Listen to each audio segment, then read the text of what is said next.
બોટાદ જિલ્લા ભાજપ દ્વારા કોંગ્રેસ વિરુદ્ધ ધારણા કરવામાં આવ્યા હતા। ભાજપે રાહુલ ગાંધીના અનામત વિરોધી નિવેદન મામલે વિરોધ દર્શાવતા ધરણા પ્રદર્શન કરવામાં આવ્યું હતું। બોટાદ શહેરના તાલુકા સેવા સદન સામે ધરણા રાખ્યા હતા, જેમાં ગઢડા ધારાસભ્ય સહિત ભાજપના આગેવાનો અને ચૂંટાયેલા સભ્યો હાજર રહ્યા હતા અને અનામત વિરોધી કોંગ્રેસના હેડિંગ સાથે કોંગ્રેસના યુવરાજ રાહુલ ગાંધી જેવા સૂત્રોચ્ચાર કરી વિરોધ દર્શાવ્યો હતો।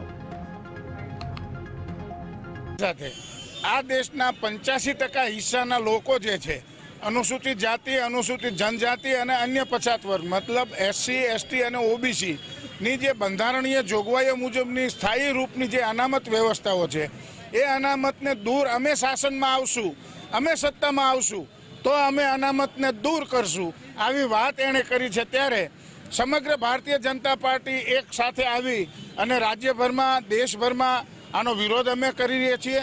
રાહુલ ગાંધીએ આપેલા અનામતના વિરોધના નિવેદનની અમે સખત શબ્દોમાં